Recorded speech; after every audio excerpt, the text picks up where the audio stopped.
All right, it's the rundown Monday, July 24th, and you guys are clicking. You guys know what you're going to get. Me and Robbie on a rundown with an absolute pillar of the company in Chicago. The last week we were the medium three. I think Spider transcends the word medium, so it's like the big one and the two guys in the mediums. Another rundown. Bob, do we have to do again? Do we have to apologize to the audience at the top for anyone that Of just course we blindly clicked do. their I mean, this is an emergency rundown where we get the text, last minute, hey, Dave's not doing it this week. Can you guys do it?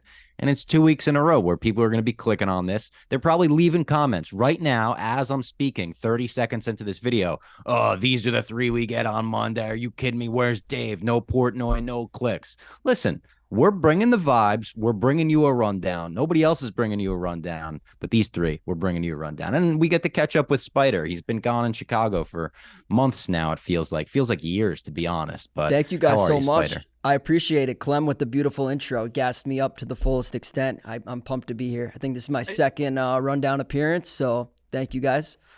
It took every ounce of my being, which there's a lot of ounces in me, as people can see, to not call you the traitor, Spider, who ditched New York for Chicago. But we love you, Spider, and we're happy you're on. It's the people that are listening and aren't on YouTube that have no idea, and they click it and they hear not Dave's voice and they're like, God damn it. But it's all right. We're going to be fine. You know, I know we're going to be fine because everyone's going to pop open a high noon tequila and everything's going to be all right. If you are a tequila lover who was never satisfied with malt hard seltzer offerings, you're going to love the new high noon tequila seltzer. Spider, what's your favorite flavor? I probably like the strawberry. I'm a big strawberry guy, and that's my go-to with pretty much every flavor, as well as the high noon tequila. So I'm rocking with the strawberry. How about you guys? Strawberry guy I as like the well. lime. Lime one always plays. I feel like that complements Yeah. the tequila well as well. So can't go wrong with really any of the flavors, but those are probably two of the best. That is true. It is available in 4 flavors: strawberry, lime, grapefruit and passion fruit. It's made with real tequila and real juice. Clean finish because it's made with real Blanco tequila. That's the good stuff right there. Only 100 calories, gluten-free, and no sugar. I literally was drinking high noons all weekend. We had my boy Jason Aegis' 40th surprise party, got him good. And like it was the 40th surprise party, you're kind of hitting all age groups. You're hitting some young ones. You're hitting someone, like me in their middle ages, we'll say, for being nice. And then we're hitting some of the older people, and everyone is just going down nice and smooth. So look for them on your Drizzly or at your local convenience or liquor store. Visit highnoonspirits.com to find it near you. We love our high noons here and all the different flavors that are involved. Let's get into it. The rundown this week. Let's start on the interwebs here. The internet that Dave Portnoy invented is getting weirder and different by the minute. Twitter, I'd say Twitter was a little bit of rocket fuel for the rocket ship that's known as Barstool Sports. We got on it early and, grew with it. It is now X. Elon Musk, King Elon, has now officially changed the name Twitter to X. The blue bird is dead, and in its place, it is I saw Big T said it is a letter that you could buy on fonts.com for $30. So Elon is looking to save some cash as he drives his advertisers away. Bob Fox, thoughts on Twitter now becoming X? It's weird. We're having a funeral for a bird, obviously. It's just like what I feel like everyone else right now, the tweets that are going around, it's like, why would you throw away this brand value? It's 20 years worth of it. And my big thing is, what are we going to call tweets now? I'm not going to call them tweets. X's. They X'd that. My X's. Did that, you like, react? people Can are you going to be react like, me? Yeah. yeah, it's going to be very confusing. It doesn't work. I wanted to post, I was going to post like a D-Generation X meme, but I couldn't even make that work because DX is so cool that I was like, if I post this, people are going to think I think X is cool, which I don't. But Elon's obsessed with X, huh? He got fired from PayPal because he tried to make that company X. They formed a mutiny and got him out. And then he named his son X. So he just loves the letter X. It's kind of like that guy from Superman, right? Which, I mean, this is like a niche reference for the rundown, but this is the guy who was going to make the Superman with Nick Cage. He wanted a spider fight at the end. Yeah. That fell through, and then he puts it at the end of Wild West. And this guy was just going to do whatever he could to have an app name X. It's hard work to make something like X not cool. Like you guys did the X's, right? You guys threw the X's up as 10X. soon as I said it. It is like the coolest letter in the alphabet. I feel like it was probably like 1-1 on the dog walk when they did the letters draft, which is hilarious looking back that they actually did that on the dog walk. And everyone I've seen is like, this is the dumbest shit I've ever heard. It's absolutely stupid. Spider, do you have a different take on all this, or are you shitting on X like the rest of us? No, I'm shitting on X like the rest of us. My problem is I just feel like, don't get me wrong, I'm kind of an Elon guy. I like the fact that he's a disruptor, and I appreciate what he's trying to build. Like go to space and shit and electric cars, and he shakes things up, which is interesting and refreshing. So I respect and appreciate that. However, his tenure at Twitter, in my opinion, has not been great. I can't even upload like 90-second podcast promos without having to go through it 5 times. All my replies are like, I'm the thickest 18-year-old on this app, or, just crypto scams. It's like, I get it. That's kind of just the name of the game of Twitter, or X, I should say. But it seems like it's only gotten exponentially worse since he's taken over. Also, he hired this CEO. I'm a little bit, questionable. Like, does she have any thoughts or like control in the decision making, the day to day? It seemed like Elon just came to her and was like, "Hey, that bird thing, get rid of it. We're going with X now." So I'm cautiously skeptical. I mean, I remain a fan of Elon, but I think Twitter has kind of regressed in the last couple of years, and I'd like to see it back on top. Mark Zuckerberg is just laughing his fucking robot ass off right now, and he has to fix it with I think Threads has just like plummeted after we all did our 1 day on the app, and I know I haven't opened it in like a week or so, but at some point X is just gonna break itself. X.com, I don't know what I'm doing. I can't use my old tweet. That sounds like something else. Yeah, John Rich had a great tweet where he just typed in X and it brought up X videos. Yeah, that's what it sounds like. Yeah, I don't know if this was legit or not, but I saw someone tweeted a screenshot. If you go to the X videos account on Twitter, it says account has been suspended. Now, X videos might have tweeted something they shouldn't have tweeted, but he wants to call, if they're going to be heavy videos, they could be called X videos. And listen, buddy, X videos, at least in this house, it ain't Twitter videos. It's something completely different. I'm a man enough to admit I've dabbled, not my number one site, but sometimes you need to find something else. It's there for you. And Elon, you're getting that's the thing about X though. You get into X, there's a whole world of stuff that cannot be viewed by people that should be on the internet. That's brand value better than Twitter. That's true. That actually is. If Elon wants to turn Twitter into that, I mean, we were kind of devolving into that slowly but surely with all the bots on the site. So at this point, we say all the bots, but it's just that one girl, Roxy, right? Roxy is on my ass. Just Roxy, that one Rosie, girl. She's got right? a bunch of accounts. Yeah, but yeah, it's just that one girl. I know Spider knows what you're talking about because the smile he just had on his face. Honestly, I've seen more than just one girl, so maybe that's something like they're aware of my interest on the app or what. But it you seems just have to multiple suitors. You're a popular guy. It seems to be rampant problem on X.com. On X.com. Wow, you just said that out loud, and that's what the last 10 I years cringed of my life a little were. Inside. Oh yeah. God, that's I have said it on the rundown in the past. I was very neutral on Elon. Trent hated him, which again, Trent is like, if a dog doesn't like you, you're probably a bad person. If Trent doesn't like you, you're probably a bad person. I should have listened to Trent. I've always been very neutral on him. If you still sign up and will willingly go to Mars with this guy in charge of the rocket ship, you deserve to be the ashes that you will be burning up and before you even leave the atmosphere at this point. I think we're all in agreement on that. Speaking of ashes in the atmosphere, look at that fucking transition, boys. We had Oppenheimer debut over the weekend with Barbie. We had the Barbenheimer. The Barbenheimer went live. Me, Bob Fox, KFC, we all took it in together for some Barbenheimer. Opening weekend totals: Barbie, 164 million. Oppenheimer, 82 million. I think Barbie, with those kind of movies, rated R movies, Oppenheimer is going to take a little hit because I think it's harder to, cash in. But they're both, I imagine everyone's happy with the money made. Bob, I know you saw it. You saw the Barbenheimer. What were your thoughts on everything that went down this weekend? So we had a good time. I drove up and we did the IMAX Oppenheimer first, then Barbie. Oppenheimer, I was blown away by. I'm a big Christopher Nolan guy, but even going into that one, I was like, is this going to be my kind of Christopher Nolan movie? I love The Prestige, him at his confusing twists and turns bests. This, I was like, it's just a biopic. So is this going to be confusing? Is it going to be boring? It's 3 hours, kind of black and white for some of it, like Stephen Che had an issue with. Part of it's in black and white. It is just Not what I thought at all. And I left it being like, that was a fucking masterpiece. And I want to go back to the theater and see it again immediately. I loved it. My favorite movie of the year. I think Robert Downey Jr. is going to win an Oscar. Christopher Nolan's finally going to get his Best Director Oscar. I think Cillian Murphy's going to win an Oscar. Emily Blunt might win an Oscar. It was everything I wanted it to be. It was more than I wanted it to be. The visuals, the sound, everything about it, amazing. You, me, and Eddie, we're actually going to do a podcast about it tomorrow. So we'll go into the details and the spoilers. Spoilers. You know what happens at the end of that movie. Barbie, I thought was pretty good.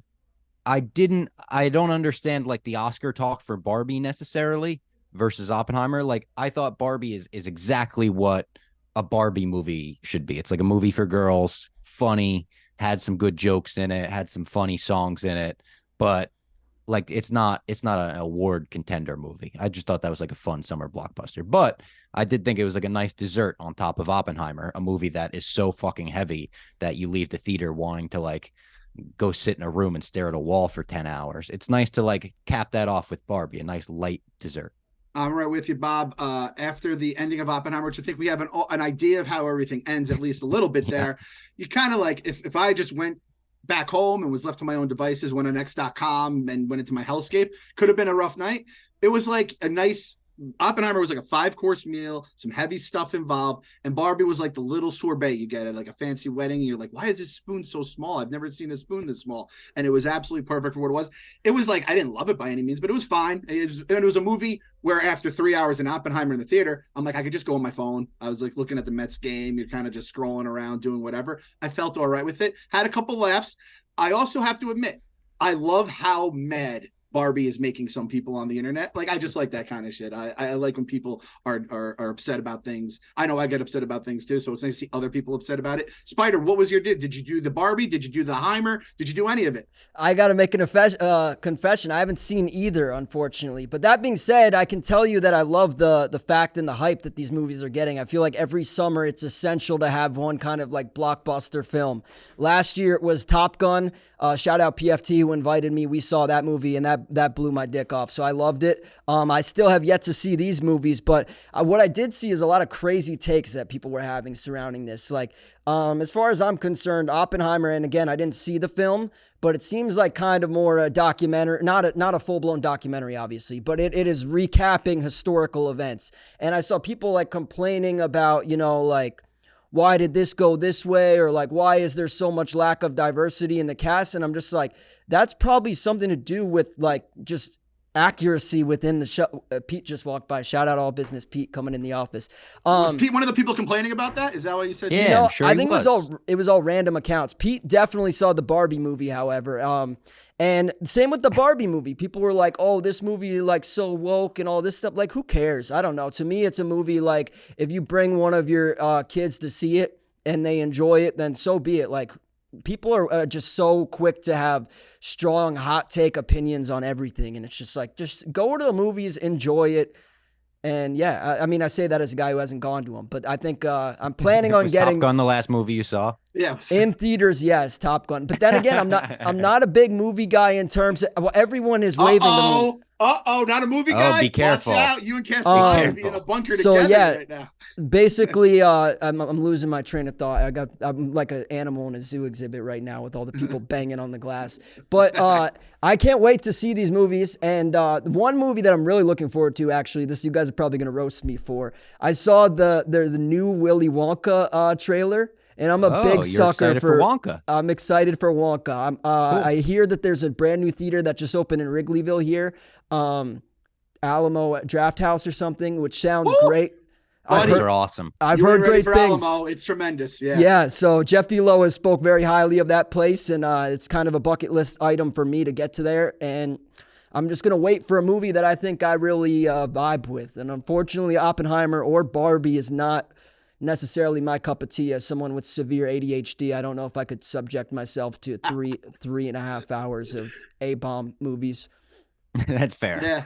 No, and Alamo, it's a place you can get your food and drink on. Sometimes they have special menus. A special menu for Wonka, you may have some chocolate stuff. Hey, listen, biggest Roald Dahl guy, which obviously maybe the second biggest. Portnoy, randomly I found out, is a huge Roald Dahl guy. So I love Charlie and the Chocolate Factory. Now, I did not like the Johnny Depp one. I do not like how Tim Burton always makes things weird, but the original, the OG with Gene Wilder's He classic. killed that role. Chalamet could do it too. I saw Hugh Grant as an Oompa Loompa. See, that made me laugh. And my daughter's actually doing the Willy Wonka play this year in a couple of weeks, so she's an Oompa Loompa as well. The Clems don't really get the Willy Wonka roles. We're more of the background Oompa Loompas. But that's a good one, Spider. Nothing, no hate here. This is my only retort. Barbenheimer is the most American combo of movies you could have, because when you think America, you think capitalism and you think military, and you have Barbie and motherfucking atomic bombs. Spider, you got to go just as an American. Go out, wear some American gear. Like, the fact this didn't come out July 4th weekend, it would have been the perfect time to come out. And Robbie and I went to the movies, and I was like, oh, we're doing this. This is kind of fun. There was a lot of people in Oppenheimer dressed in pink, and they went right across the aisle to the next theater with us to do the Barbie thing. I imagine this will settle down. But Tom Cruise likes to be the guy who saved the box office with, like you said, Top Gun last year. He's kind of bummed Mission Impossible may not be seen. I think Barbenheimer is going to be seen as the savior for this summer, which probably gets him he's stewing right now. He's stewing in his little. What percent of people would you say were dressed up for those movies? In Oppenheimer, there was probably like 10% of the theater had pink on, which means they were all going to Barbie. But Barbie, there was a lot of pink in there, right, Bob? And I didn't know anyone was 60% maybe in Barbie. Yeah, and it was a lot of pink. The weirdest people at Barbie ended up being the people that brought their kids, because Spider, like you said, you think it's a kid's movie. It's really not a kid's movie. My daughter wants to go, and it's kind of, there's some, I never thought I'd say this. I don't think you could bring your kids to the Barbie movie, which does feel kind of like a weird There's thing. like a 15-minute sex scene in it, right? No, that's Oppenheimer, and that's also not true. That was a rumor that Ken Jack started. I'm just kidding. I saw those tweets as well, so I'm glad I didn't actually spoil anything. No spoilers. Florence Pugh might be up for an award. She might be seen on xvideos.com. You get very intimate with Florence Pugh in Oppenheimer. I will say that much. So if you're a big Florence Pugh fan, check out Oppenheimer. You'll like it for that alone. Moving on. Brian Harman wins the Open by 6 strokes. Bob, look at us. We're talking the Open again. We were talking about it last week. Didn't think we'd still be talking on this week. Spider, I don't know if you know anything about Brian Harman here. A short king. This is a short king here, 5'9", lefty, absolute fucking stud, runs away with the Open. Spider, give me your thoughts here. Yeah, well, we'd love to see a short king succeeding. I mean, that's always a W in my book. So, I mean, granted, I would pay big money to be 5'9". From where I'm at now, that's still a massive upgrade. But that being said, I hate to be a hater here, but Sunday just had really no interest in watching the Open. I mean, his lead was too big. I don't know. Obviously, the golf purists will be like, hey, man, he deserved it. He earned it. He gave himself that cushion. But there's something to be said about watching on Sunday. Everyone's tuned in, and every single swing can change the outcome of the tournament. And that really wasn't the case here. So maybe that's a testament to Brian Harman's domination this weekend. But I don't know. I didn't tune in on Sunday just for the fact that it felt like it was decided prior to then. That's tough when the guy runs away with a golf tournament, like a golf tournament, and you have such a big lead. It's either an epic choke or if you kind of just, run away with it, which he did. Bob, I know you were, attached to the Open all weekend, moving into last week. So what were your thoughts on everything with Brian Harman that went down? Yeah, as the founder of Foreplay, I love golf. Yes. But I did see in the rundown notes, there was the question, is golf the only sport where people don't root for the underdogs? In my eyes, and again, this is just as the founder of Foreplay. It's not an esteemed role or anything. It's just the founder of the #1 golf podcast of all time. But deal. I think golf is maybe the only sport where not the only sport, but it's the only sport where you can have the ability to root for drama over the course of a day. You're rooting for a slow collapse and a slow rise just so we could get within a couple strokes of each other. Whenever, I think the year we went to the Masters, Sergio Garcia won, and I'm pretty sure he was way ahead by the end. So it was it's cool, but it always takes a little bit away when there's just no drama by the 18th hole. Yeah, it definitely does. And shout out Bob Fox for getting his start at Barstool as the founding intern at Foreplay, right? So back in the day, it was just you, Riggs, and Trent, and you were the one who took the infamous picture in Times Square with them golfing in the snow, right? So get here every time. Robbie Fox submitted like an email to Dave and Big Cat, I think every day for like a year with like different shirt ideas, and then somehow gets onto the .golf podcast, yada, yada, yada himself. So here we are today. Incredible. Speaking of golf, we got the NV5 Invitational presented by Old National Bank this the 27th through the 30th. Jake Marsh and the Pardon My Take boys are going to be at the Glen Club here in Chicago. So hopefully we can step out to that and tune in on Barstool.tv. Barstool.tv, man, the Corn Ferry Tour. It's incredible stuff. My favorite thing, and again, I don't know much about my golf. It was an absolute slop fest too. Like the cameras were just completely covered in water. You could barely see any of the golf that was going on. But again, I don't know much about Brian Harman. I love him just because of one thing. 5 years ago, Norm Macdonald tweeted at him, and I don't know if did you guys see the tweet about it? So No. Norm Macdonald, I guess he tweeted something about Brian Harman, and Brian Harman wrote, "Not every day that a comedy legend sticks up for you. Thanks, Norm." And Norm quote retweets or quote X's, whatever you want to call it, on Elon Musk Twitter. I love watching you, Brian. You have it all. You can hit it a mile and feather it around the greens. But when we your majors, the Masters likely being your first, is your perfection with the blade. Respect. So like when Norm's tweeting like serious sports takes and just having fun with it, and calls that this dude's gonna win a major years prior. Like if Norm Macdonald was a fan of yours, I'm a fan of yours. It's that simple. Yeah. So shout out Brian Harman for winning an absolute slop fest over in England, even if Spider was not happy with the blowout it became. He deserves it. Good for him. Yeah, good for him. But you know what our boy Brian's gonna have to do now? He has his big fancy trophy, which by the way, I saw he was drinking beers out of it. He was drinking beers out of the trophy at like a barbecue place, bringing like, welcome to America, baby. The trophy's coming to America. Moving along. Tommy Brady might be onto a new woman. This whole Kim Kardashian stuff might have just been a ruse, an internet, creation, whatever it may be. Caressing. All right. Arena Shake, I believe. There was pictures of them in a car, kind of, a nice little glance going on. There was rumors about Tom and Kim together. Now Arena is the newest person involved. Spider, do you know who Arena Shake is? Because I'll be honest, as an old, I'm kind of out of loop on this one. Yeah, I got to be honest. I have no idea either. This story was the first time I heard about her. It does seem, I think I'm a fan of hers. I'll say that. But I'm unfamiliar with her work prior to this story. But Tom Brady is quickly, he's one of the GOATs of football. But I look at it like now, he's almost got that Derek Jeter vibe to him where he's just dating some of the hottest girls on earth. Like Derek Jeter had that run where it just seemed like every, famous hot actress or, celebrity model was going on dates with Derek Jeter. So I love to see Tom Brady kind of doing the same thing. And you know what? If he's going to get in a divorce, like, put up shots, King. I'm here for it. So I love the merry-go-round that is the Tom Brady dating stories, I should say. I do agree with Dave, though. I was not the biggest fan of the Kardashian one. I'm kind of out on the Kardashians, but I don't know. Arena Shake or whatever her name is I'm like I said, I'm a fan of hers thus far. I do feel like Patriots Nation is waiting for Dave's, review of the entire situation before they make their opinions. Obviously, Jerry is going to be able to blog about this for like that other girl who she became like Tom Brady's girlfriend with like quotes around it. I don't think they were even dating, but she just got to get known. Like good work by her or her agents or whatever it was that got that going. Bob, as someone who has also had his dating life covered by Page Six, what's your whole take on this here? So Irina is Bradley Cooper's ex-wife. Did you guys know that? I did not. I saw Russian supermodel. I'm like, Russian? That's kind of a problematic word in 2023. I did not realize this is a Coop thing, though.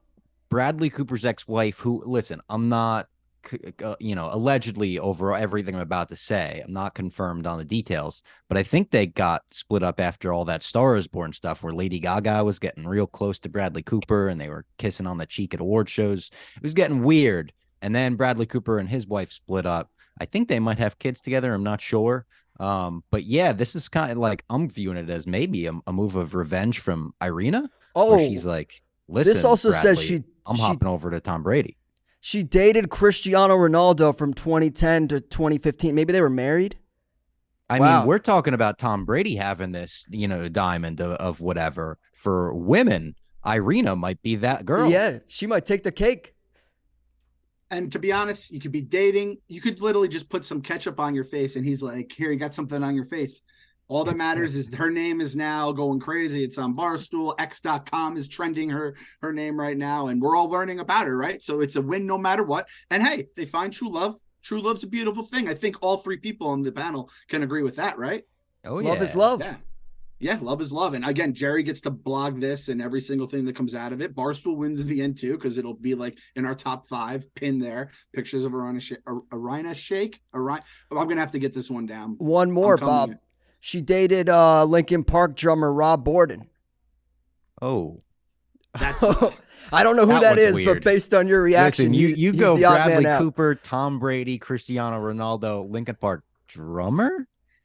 I'm gonna say that was no one of her first boyfriends. That had to be the first boyfriend. Yeah, that was. She had a bad boy phase. She wanted to smoke some cigs or something. Yeah. So yeah, hopefully everything is good for Tom Brady. Again, this company I don't think exists without Tom Brady doing what he did. So nothing but love to Brady here, the GOAT. Next up, James Harden down in Miami, loading up on cheeseburgers. There's like a little 30-second snippet, and he's just loading up 4 burgers for the boys, for himself. I don't really know. He says he's going through his like not caring phase anymore, so he's gonna just let it go, let it rip. And I don't know what's gonna happen here. So, Bob, thoughts on James Harden loading up? Do you know about James Harden? Likes to maybe put some weight on when he's unhappy, requested a trade from the Sixers, and now the first glimpse we get of him is just loading up on 4 cheeseburgers in a box. See, I don't know much about the NBA, but I do know this, and it's one of my favorite ongoing storylines in the NBA, that when James Harden wants to get traded, he just says, I'm going to get fat. I think that's the funniest shit in the world. And it's a shame that he gets, body shamed online. It's a bit of a double standard thing. Everyone looks at James Harden. They say maybe he doesn't care. And immediately he's getting, put all over the place because he has cheeseburgers. Maybe those aren't even for him or whatever. But I think it's amazing that he's just like, I'm going to get fat. Stop me. Do something. Now, Spider, you strike me as a guy who would load up on cheeseburgers, but you're getting them for the crew. Is there any chance James was just doing this for the fellas here, just getting some cheeseburgers, or maybe he's saving 2 for himself, 2 for his boys, or what's going on?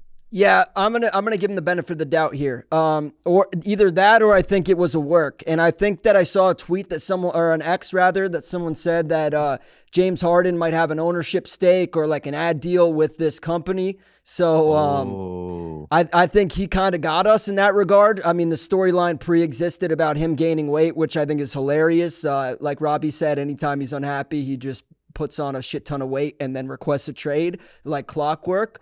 So there's a little bit of that here, but I also think there's more to the story. I think that, he had to know the optics and maybe that the camera was there. So whether it be him throwing an alley-oop to one of his buddies who owns this, or it's his burger spot himself, I don't know, but I love it. I'm here for it. And James, eat your heart out, King. I hope he doesn't get traded though. I want to see a game of chicken between the team and James. How fat can he get? Let's see him show up in the Homer Simpson moo-moo walking into a game one day. If he got really fat and then had to stay on the Sixers and just torment their fan base and Philly Mays and Max, I would love that. So I'm here for it. He should have got 5 burgers. Yeah. I'm a dumb Knicks fan that is just waiting for the 1 star to get traded and we actually get him.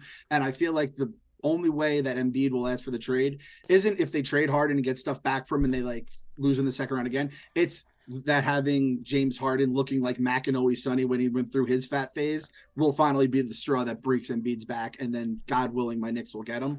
But Spider, you kind of have James Harden has been around the block long enough, knows how the internet works.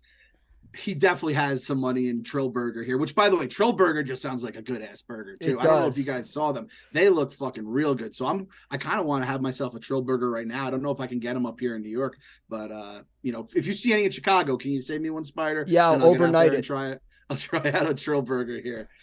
Another athlete in Miami.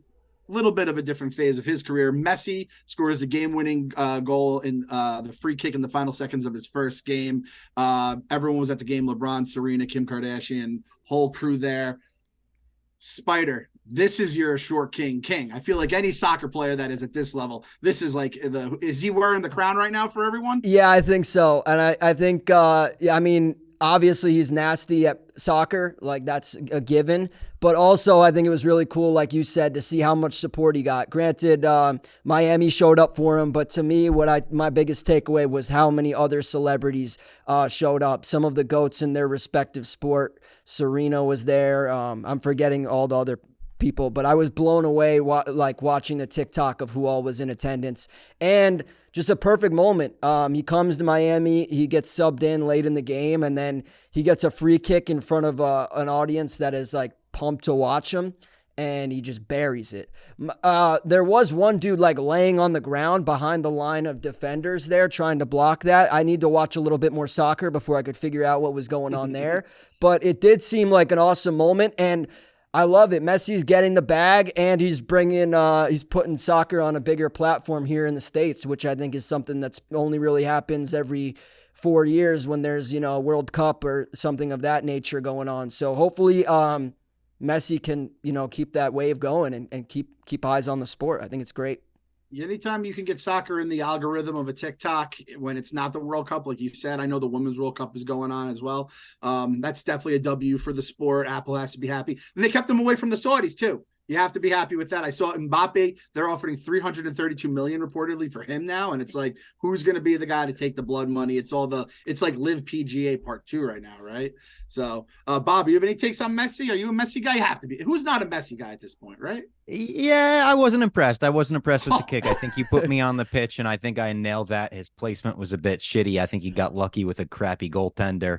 All the celebrities in attendance, again, wasn't impressed. It's a night out in Miami for them, so it is what it is. I'm not a Messi guy, but I just think in this company where Stephen Che thinks that he could, complete a pass to an NFL receiver, whatever, 30 attempts, you give me 30 attempts at that kick, I'm nailing it 31 times. So I see that Messi kick. He's playing with preschoolers in the USA. Good for him now. It's nice, but yeah, I wasn't impressed. The wonderkind over here. You went Nate Shelley on us. You went heel. I appreciate that. I have to say this too. I'm a diehard Messi guy just because, again, I blindly just started liking him because everyone would tweet Messi so much. Ex-Messi, excuse me.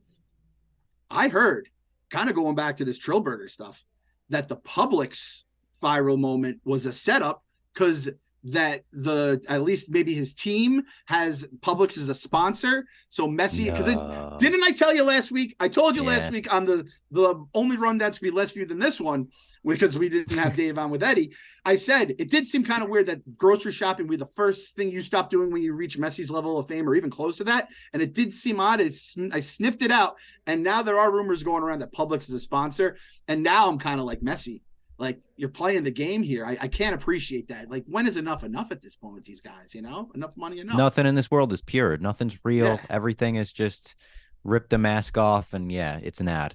Yeah. So if like every viral moment's going to have some sort of a brand thing behind it, Spider. So this kind of sells me on the Trillburgers being a plan of James Harden as well. So yes, it kind of hurts me.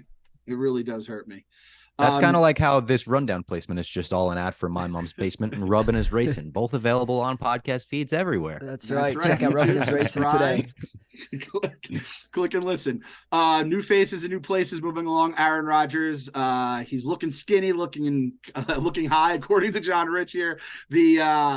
The Jets revealed some throwback uniforms, like basically every team. There's going to be a week next year where it feels like we're in 1985 because every team has unveiled throwback uniforms. They all look awesome. I guess it's maybe a criticism of the modern day design teams that they can't do better than we did in the 80s, which granted had fire jerseys. He looks good. And then Sauce Gardner gave him a giant chain, number 8, probably worth more than the net worths of these 3 people on the podcast combined. Bob Fox, how are we feeling about Aaron Rodgers here being a Jet in your New Jersey, your state? I don't really give a fuck about Aaron Rodgers, but on the throwback jersey note, I have a note from my girlfriend that I actually thought was a good suggestion. She said for the throwback games, why not do throwback commercials as well? Imagine all these companies made little throwback, old school commercial to make it feel like it's 1985 again. Wouldn't that be kind of sweet, immersive?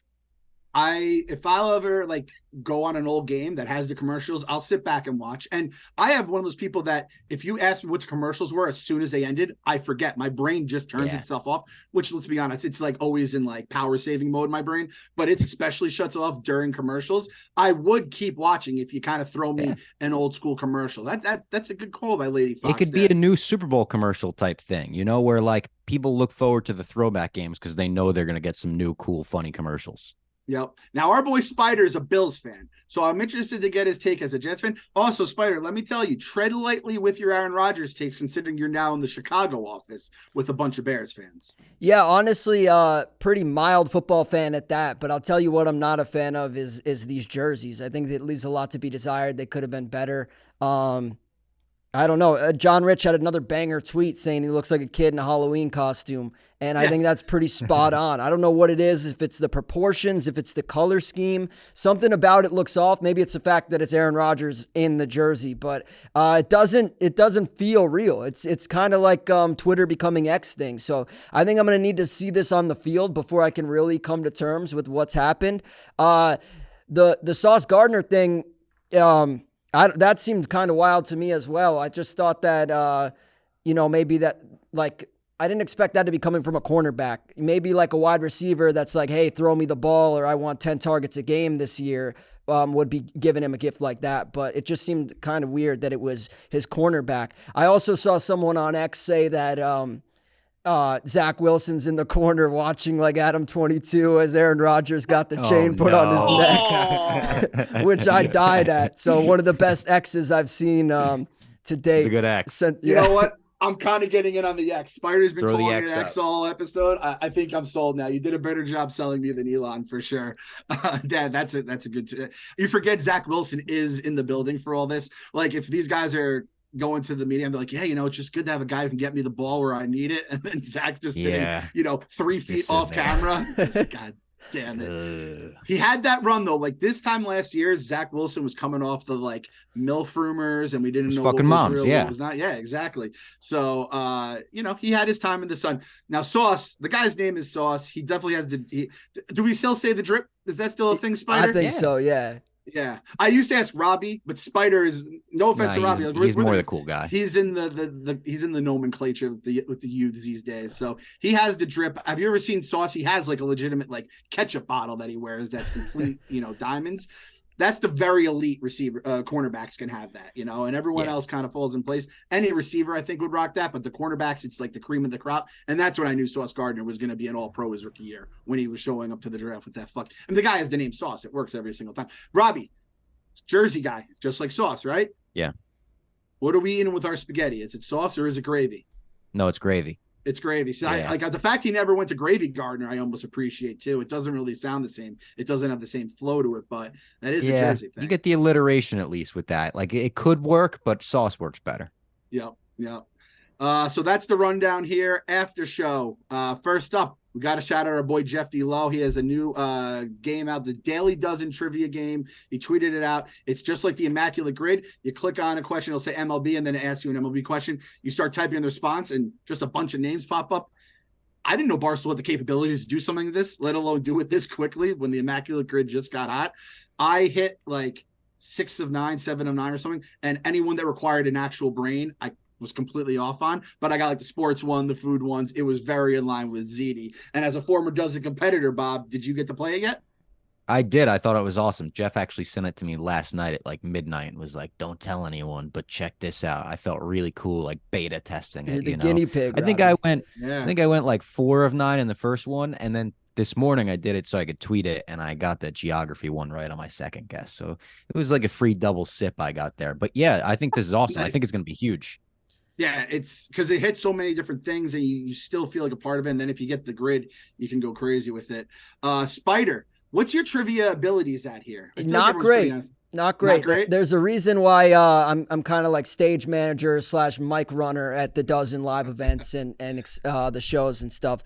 And that's because I don't really have a great vast knowledge of these trivia questions. Jeff D. Lowe loves to throw some hard ones hard questions. And that's exactly what I thought today was. I think I hit 2 of the 9, maybe 3 of them. So I really struggled. I thought that my hardest thing, I'm the opposite of Fran.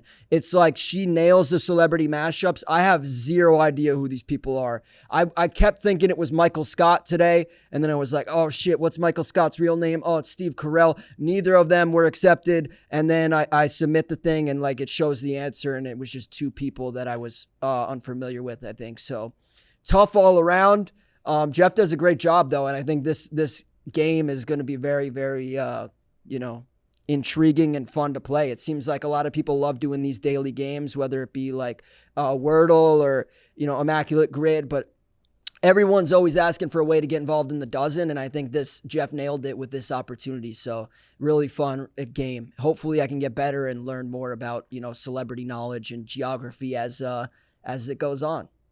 I was, first of all, I guess Steve Carell too is one of my things. Okay. And the fact that you say you don't know any of these people makes me even feel worse about that was one of my guesses, but nonetheless, I should have known this was going to be like a good performing app off the bat, considering like movie-rankings.net is like by far the best functioning thing we have in terms of movie stuff. So shout out Jeff. Also good to know that I'm not high enough on Jeff's list to be like getting the link early. I'm not like Robbie, you're his boy, but now I know I'm like below you and I just have to see who else got it to see who else I'm below. It wasn't that. You're a dad. He sent me the link at like 1:30 in the morning. And I happened to be awake. Because I mean, like, hey, ZD, I feel like we're one of like the big teams there. Granted, it's because our captain is like the owner of the goddamn place. Nonetheless, though, like, it's just good to know where I like knowing where I stand in the hierarchy of all the people here. Like people go, Clem, you're so likable. I go, I'm likable. Ain't nobody more likable than Spider. That's why Spider is on here now to bump me to number 2 as well. Let me know my place here, and then letting people know in their place. A lot of short king talk, a lot of hype talk this episode. Portnoy had an all-time tough look.